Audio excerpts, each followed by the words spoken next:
The cafe went silent in an instant. Cups dropped. People screamed. The billionaire's daughter had just collapsed, gasping for breath, her lips turning blue. Dozens of customers stood frozen. Even the doctors in the room didn't move. But then, a black waitress, just a single mom working double shifts, threw down her tray and did something no one dared. What happened next not only saved a life, it changed two worlds forever.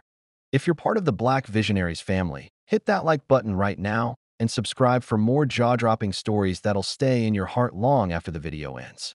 The cafe was packed that morning, sunlight spilling through the wide glass windows and bouncing off freshly polished tables. The air was thick with chatter and the smell of roasted coffee beans.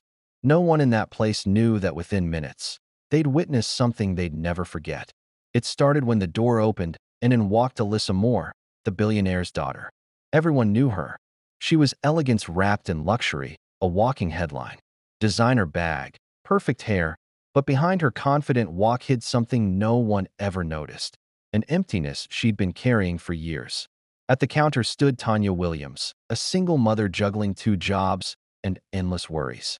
Her eyes were kind but tired, her smile soft but worn down by life's weight. She'd been up since 5 a.m., getting her son, Malik, ready for school before rushing to the cafe. Tanya had dreams once, dreams of becoming a nurse, but life didn't give her the chance.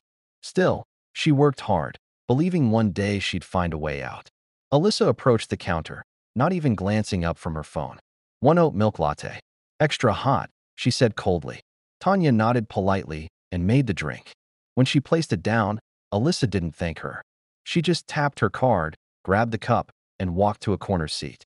Tanya sighed quietly but didn't take it personally. She'd seen all kinds of people, some smiled, some didn't. She just kept moving, pouring coffee, taking orders, wiping tables. Minutes later, laughter filled the cafe. Alyssa's friends joined her, two influencers, loud and carefree, posing for pictures while Alyssa scrolled silently.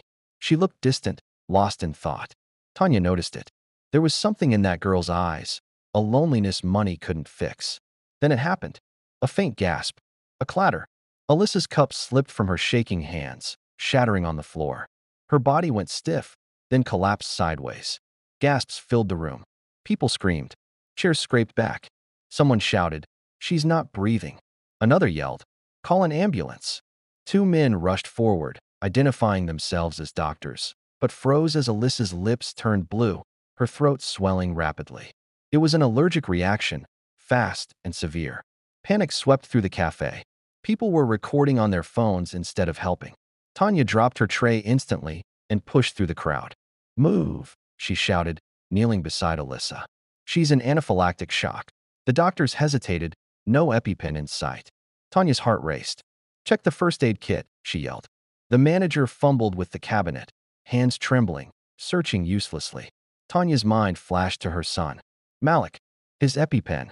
She had one in her purse. Without thinking, she sprinted behind the counter, grabbed her bag, and returned in seconds. "She needs this now," Tanya said firmly, pulling off the cap. One of the doctors tried to stop her. "You could get sued." But Tanya didn't even hear him. She pressed the EpiPen against Alyssa's thigh and injected. For a moment, everything froze.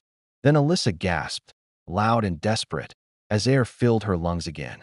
Her chest rose and fell rapidly. Color slowly returned to her face. The cafe fell silent, every eye fixed on Tanya and the girl she'd just brought back from the brink. Paramedics arrived minutes later.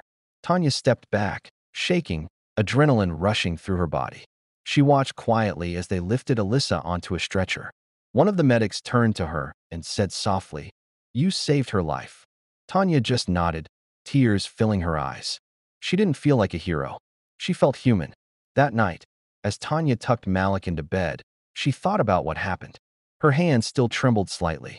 "Mom," Malik asked sleepily, "are you okay?" Tanya smiled faintly. "I'm fine, baby. Just tired." She didn't mention the news spreading across the city, headlines flashing everywhere.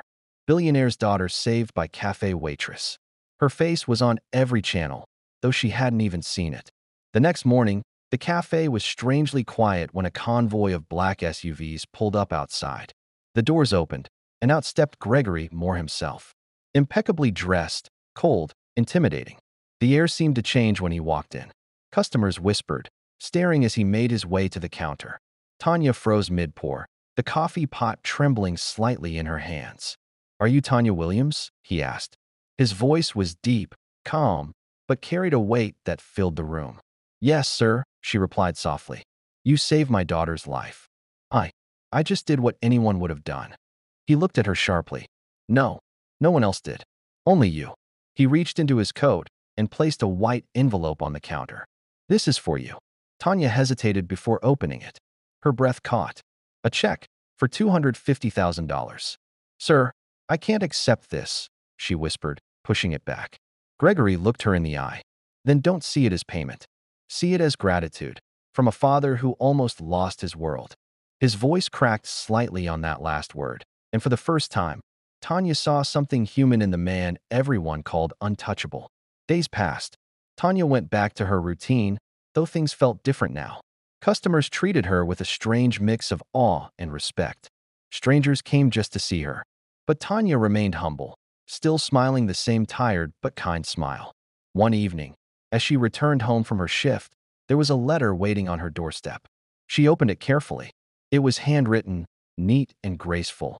"Dear Tanya, when I woke up in that hospital bed, my father was crying.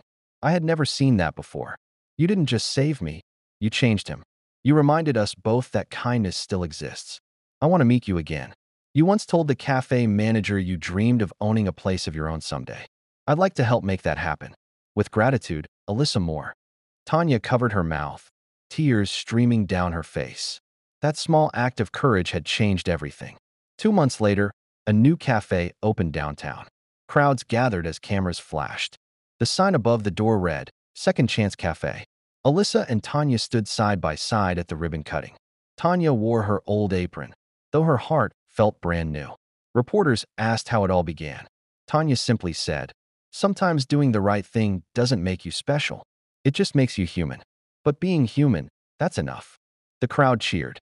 Gregory Moore stood in the back, clapping quietly, his eyes wet with pride and gratitude. Malik ran into his mother's arms, shouting, "You did it, Mom." Tanya looked at the little boy who was her reason for everything and whispered, "No, baby, we did it." That night, as the cafe lights glowed warmly against the city streets, Tanya sat near the window, watching people walk by. Life felt different now, not because of the money or fame, but because she finally believed that goodness still mattered in a world that often forgot it. And somewhere across town, Alyssa smiled too. Healthier, happier, finally surrounded by people who cared for her beyond her father's fortune. One woman's instinct had not only saved her life, but restored her faith in humanity. And that's how a simple waitress changed the life of a billionaire's daughter, and her own, forever. If this story touched your heart, make sure to like the video, subscribe, and tell us in the comments. What would you have done if you were in Tanya's place?